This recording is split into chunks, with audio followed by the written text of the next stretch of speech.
Madras High Court has directed Tamil Nadu government to release the state's leader of opposition Udhayanidhi Stalin, who was arrested by the Thanjavur police at around 11 am over remarks made during a protest a day earlier. What followed was protest, detention and a smile from Udhayanidhi while he was still detained. Hello and welcome to NewsX Deep Dive with me, Shivani Singh. Today we talk about the one remark that led to Udhayanidhi Stalin's detention and everything that has followed. Let's start from the beginning. At a DMK-led protest in Thanjavur on the 3rd of August over the Mekedatu Dam issue, Udhayanidhi actually criticized Chief Minister C. Joseph Vijay's handling of the Kaveri matter. But soon after, the crowd started chanting actress and Chief Minister Vijay's close friend Trisha Chants' name. Let's listen in.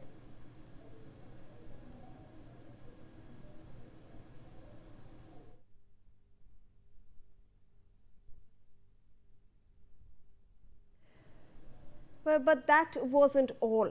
It was Udhayanidhi Stalin's response that drew flack. The Tamil Nadu State Assembly's leader of opposition first smiled at the chants and then made a double meaning, borderline lewd statement of his own. Listen into what Udhayanidhi Stalin actually stated. Well, we'll translate that for you, for our viewers, to put this into perspective. The leader of opposition in Tamil Nadu and the son of a former chief minister stated, and I'm quoting here, "Whether water comes to us or not, water must reach there." He then clarified that he meant the Kaveri water. Well, critics have called the line a deliberate double entendre. For context, in Tamil slang, the word thanni can carry sexual meaning. Well, TVK leader soon responded, describing the remarks as disgusting and obscene. Then, in fact, slammed Udhayanidhi for his remarks, with critics calling his statement not just inappropriate but also unbecoming of a person who is leading the opposition in Tamil Nadu. A TVK women's rights functionary then filed a complaint at the Thanjavur East police station. The party also approached the National Commission for Women and held protests across the state, slamming Udhayanidhi Stalin. So how did the DMK respond? Well, Udhayanidhi and the DMK said that the comment was taken out of context and referred only to Kaveri water. He later even reportedly stated that the video had been edited to create a false narrative and that the case was meant to divert attention from the water issue. Then came the morning of 4th August. At around 10:30 am, police tightened security outside Udhayanidhi Stalin's residence. Barricades were set up and police officials barred anyone from entering his home in light of the massive protests that were currently underway outside his residence. A video from inside Udhayanidhi Stalin's Chennai residence has also surfaced, showing his wife, Krutika Udhayanidhi, speaking to police officers moments before his arrest. In this clip, she is heard telling them, and I'm quoting here, "He is in the toilet. Please allow some time." The exchange then took place as the Thanjavur police arrived at his house to take the leader of the opposition into custody. Let's take a look at those visuals that were.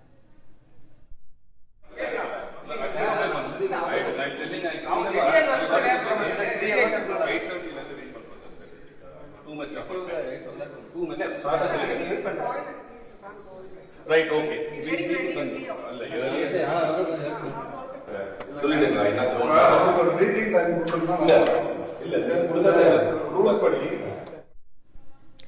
But at around 11:15 am came the shocker. Udhayanidhi Stalin was picked from his residence, detained by Thanjavur police, who were acting on an FIR that was filed around 5 p.m. on the 3rd of August based on the complaint on his remarks. Udhayanidhi, however, left from his residence, smiling as he sat in the police van.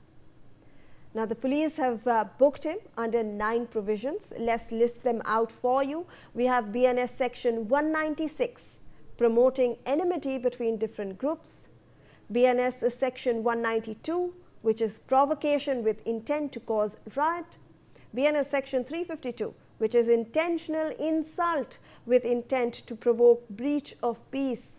BNS Section 979, word or gesture or act intended to insult the modesty of a woman.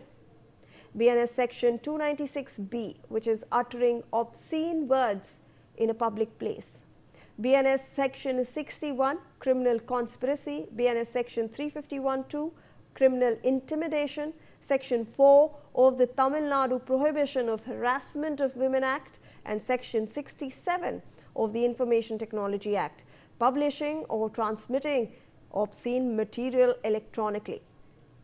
Now, these cover the alleged double meaning remarks at the Thanjavur rally, the claimed insult to modesty, public obscenity, potential for disorder, conspiracy over the video's circulation and its online transmission as well. Soon after Udhayanidhi's address, his father and DMK President M.K. Stalin arrived at the party headquarters, and in Chennai, he held an emergency meeting with senior leaders to take stock of the situation, discuss the legal options and plan the party's political response.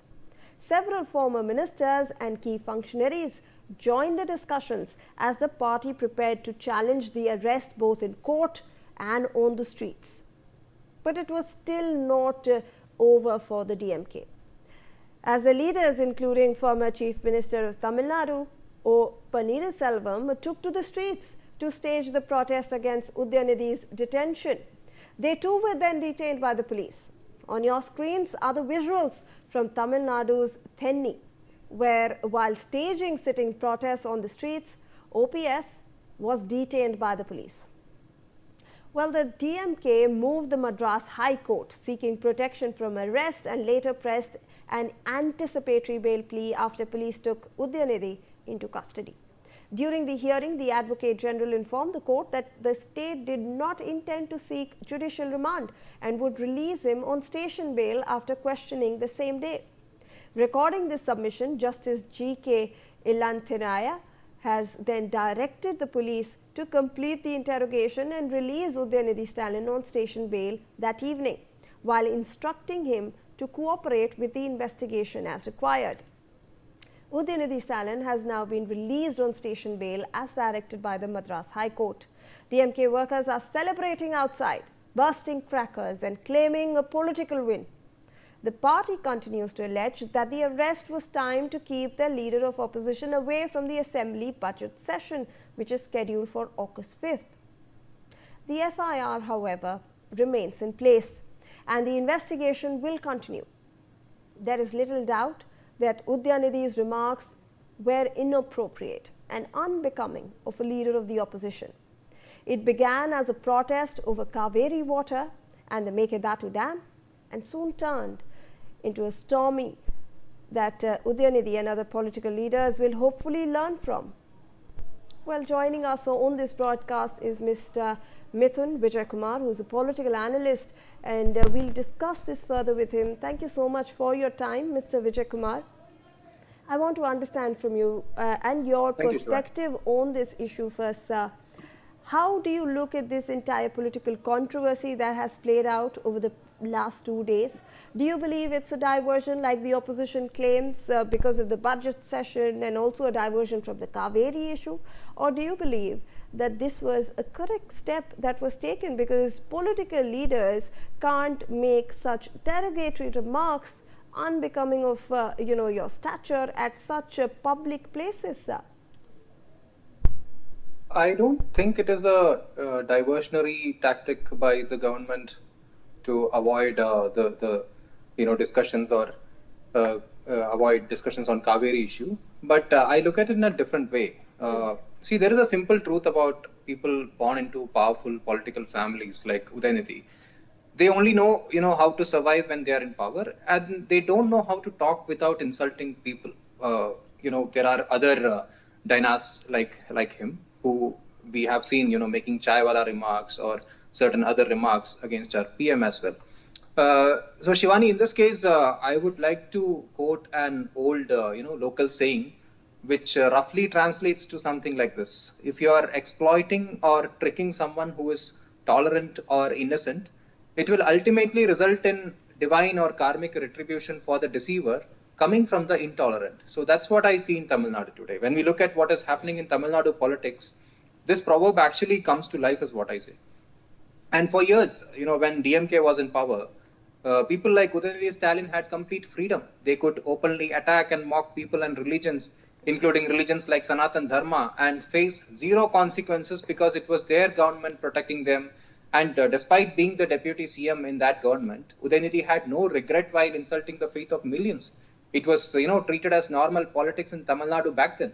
Now things have changed completely. Udhayanidhi has been arrested over a vague remark, although it's inappropriate, completely inappropriate. It was made during a rally where he did not take anyone's direct name, although we all know what he was trying to say. And then the police and the state machinery moved instantly, slapping him with severe charges like you read out, section 196, section 192, section 352, section 79, 296B, 351, then section 67, section 61 of the BNS. I mean, look at this. So the message from the man in power is very clear. Touch my favorite people and I will use the full force of the law to crush you. It's a loud and clear message delivered in the Talapati style. But again, I'm sure Udhayanidhi might be garlanded by this government itself if he insults Sanatan Dharma once again.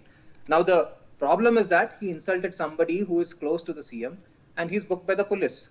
So on one hand, it feels like poetic justice. You spent years hurting the religious feelings of millions while hiding behind your political power. Now you get arrested just for making a cheap remark about someone's close friend. It shows how far politically powerful family has fallen. They were untouchable when they were in power, but now they are completely helpless because they are not in power. So, but again, there is a serious question that we need to ask to the current government, because is the law only used when political leaders or celebrities get offended? Because if the police can move this fast and use such heavy laws to protect the dignity of chief minister's circle, where is the same speed when it comes to ordinary people? Because the recent crime records show a very scary rise in bad crimes against women and children. Things have gotten really worse recently with horrific news like child rape and murders in places like Sulur, and the shocking 12 sexual crime cases reported in Chennai in just one day. So the government will say that they are taking fast action in catching criminals. The problem is that brutal crimes still keep happening in Tamil Nadu. It doesn't matter who's in power, whether it is Vijay or whether it is Stalin. So the law shouldn't be a toy that leaders pull out only when their own friends or feelings are insulted. If the government actually cares about stopping crime and protecting women, that strict law needs to be used equally against every criminal on the street, not just when it is convenient for politics. Shivan. Absolutely. So hopefully we do see swift action, Mr. Vijay Kumar, in such cases going forward as well in Tamil Nadu. Thank you so much for your valuable perspective on this issue.